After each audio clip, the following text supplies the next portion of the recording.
Praise the lord. మీ అందరికీ దేవుడి పేరిట నా హృదయపూర్వకమైన వందనాలు. ఈరోజు పూణే నుండి గోవాకి వెళ్తున్నాం. అయితే మధ్యలో అంటే గోవా ఇంకా చాలా దూరం ఉంది.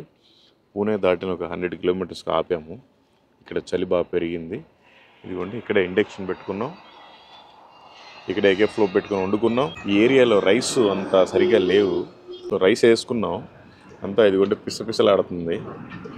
పచ్చడి వేసుకున్నాం, అద్భుతంగా వెళ్ళిపోతుంది చలికి వేడివేడిగా. అది మెత్తగా ఉన్నా, పిసపిసలాడుతున్నా, పొడి పొడిగా ఉన్నా ఏం లేదు, ఏదైనా తింటమే. కాకపోతే ఏంటంటే మనం తిన్నాము అంటే అది అరిగేదాకా దేవుడి పనే చేయాలి, మన పని చేసుకోవటం కాదు. కాబట్టి దయచేసి మీరంతా కూడా ఈ మహారాష్ట్ర గురించి ప్రార్థించండి, ఇంకా గోవా గురించి కూడా ప్రార్థించండి, మా ప్రయాణం గురించి ప్రార్థించండి. అనేక చోట్ల పత్రికలు ఇస్తున్నాం, అనేక ప్రాంతాల గురించి ప్రార్థన చేస్తున్నాం. మాకేం ఒక ఫ్యాషన్ కాదు, సువార్త ప్రకటించడమే ఫ్యాషన్. ప్రతి ఊరి గురించి ప్రార్థన చేయడమే ఫ్యాషన్. అది నా సోకు. మరి మీ సోకు ఏంటో ఒకసారి అర్థం చేసుకోండి. ఓకే, పచ్చడి తిన్నామా, మెత్తగా అయిపోయిన అన్నం తిన్నామా, నిలబడి తిన్నామా, పెట్రోల్ బంక్లో తిన్నామా, ప్లాట్ఫామ్ మీద తిన్నామా, ఏం లేదు. ఇక్కడ యాక్చువల్గా సాపేసుకొని కూర్చోవచ్చు, బాగా డస్టీగా ఉంది ఏరియా అంతా, అందుకని సాపేసుకోవట్లేదు. ఎందుకు అనవసరంగా పట్టాదంతా పాడైపోద్దని జస్ట్ ఇలా తినేస్తున్నాం. ఓకే, ఎనీవే మీరు కూడా తినేసేయండి.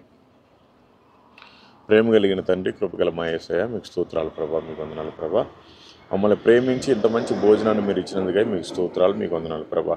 ఇది కూడా లేకుండా ప్రభా, ఎంతమంది అయితే పేదవారు ఆయన ఇబ్బంది పడుతున్నారో వారందరికీ కడుపు నిండేదాకా ఆకలి తీర్చండి ప్రభా. ఇది తినుచుండగా నాయన ఈ ఆహారాన్ని పరిశుద్ధపరచండి. మీరే మంచి శక్తిని, బలాన్ని, ఆరోగ్యాన్ని, ఆత్మీయతను దయచేయండి. ఇంకా మీ సేవలో బహుబలంగా మీ సువార్తను ప్రకటించడానికి మీరే కృప చూపి ముందుకు నడిపించమని యేసు నామములో ప్రార్థిస్తున్నాము తండ్రి, ఆమేన్. అట్లాగే ఈ పెట్రోల్ బంక్ వాళ్ళు పాపం మనకి అవకాశం ఇచ్చారు, వండుకోండి ఉండండి అని. అందుకని ప్రభు వారిని కూడా దీవించి ఆస్వాదించలాగా మీరంతా ప్రార్థించండి. ఏదో రేషన్ బియ్యం తిన్నట్టుగా ఉంది, తప్పదు అంతే కొన్ని జీవితాలు.